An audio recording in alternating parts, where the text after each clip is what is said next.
Economia brasileira em crescimento. Eu converso com você sobre esse tema já já. Reinaldo Caféu, soluções em gestão. O terceiro trimestre deste ano apresentou crescimento econômico, foi de 0,6%. Em termos de valor à riqueza em preços correntes, o PIB brasileiro, que é o Produto Interno Bruto, que mede a riqueza, totalizou 1.842 bilhões de reais. Quais são os destaques? Antes disso, vamos explicar como é que isso funciona rapidamente.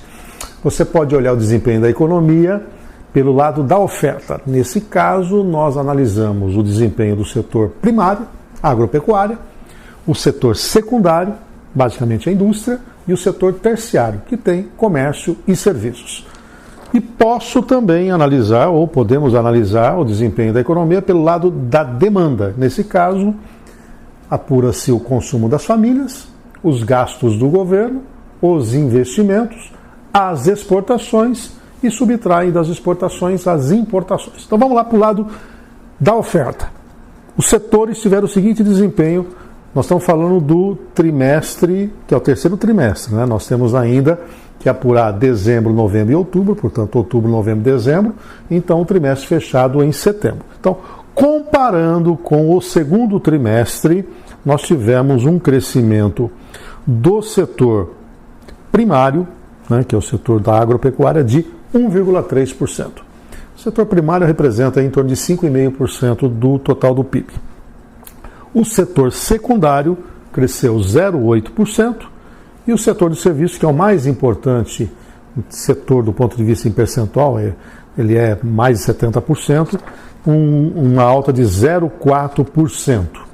Destaque aí para o setor de indústria extrativa, que teve um crescimento de 12%, compensando uma queda de 1% na indústria da transformação.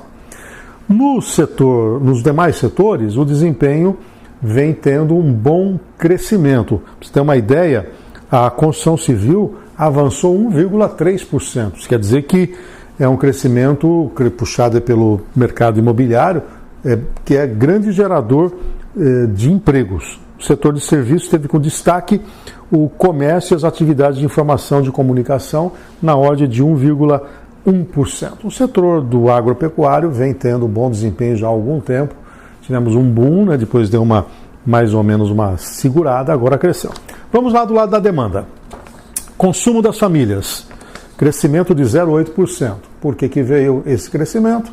Você tem aí uma queda na taxa de juros, uma confiança maior do consumidor e a injeção do fundo de garantia.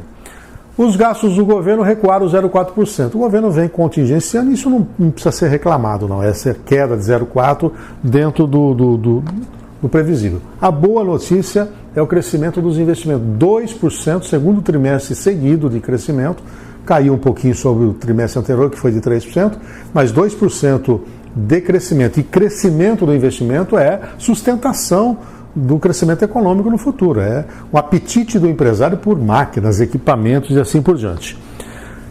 Decepção nas exportações, uma queda de 2,8%, aí tem algumas explicações. A primeira delas é o desaquecimento global, ou seja, o mundo todo vem crescendo menos. E mais especificamente, a recessão na Argentina. A Argentina é um grande comprador, principalmente da indústria automotiva brasileira, né, dos automóveis aqui, isso não ajudou nas exportações. E as importações cresceram 2,9%. Portanto, o resultado final, 0,6%. Os números que nós temos já dos meses aqui do último trimestre também são animadores, e o mercado que projetava um crescimento econômico de 0,8%, você lembra, já foi 2,5% para esse ano, depois caiu para 2%, 1,8%, 1,5%, chegamos a 0,8%.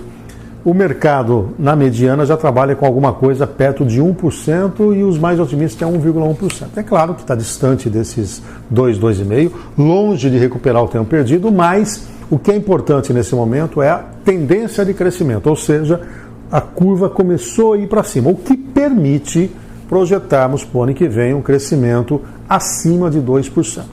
Nós vamos ainda fazer os cenários para o ano que vem, sustentando um pouco nossos argumentos, mas essa curva ascendente já é um bom indicador. E eu com isso? Bom, se a economia começou a melhorar, o emprego começou a voltar, quem trabalha no setor produtivo vai começar a tirar vantagem. E outro detalhe, hein? Muita gente olhando lá a queda na taxa de juros, fugindo um pouco do mercado financeiro e começando a olhar o setor produtivo com bons olhos. Compra de franquias, ampliação da própria empresa, investimento em imóveis. Então, há uma mudança da nossa matriz econômica. E isso é muito positivo, é o lado real falando mais alto. Eu, se fosse você, começava a olhar aí um planejamento para o ano que vem com outros olhos, uma performance um pouco maior. A reforma da Previdência foi importante, temos ainda que dar foco nas reformas administrativa e tributária, e se isso acontecer numa boa velocidade, o crescimento da economia se sustenta e aí podemos ter os outros anos também em crescimento e lá na frente, daqui 3 anos mais ou menos, tirarmos esse atraso. Não custa lembrar que foram 2 anos de recessão e praticamente 3 anos de baixo crescimento. Então nós precisamos reverter essa situação. Nesse momento, os números são otimistas, positivos. Se fosse você, como eu disse, olhava com carinho o planejamento, jogando um pouquinho para cima e o que podemos esperar da economia brasileira. É isso aí. Te espero nos próximos vídeos.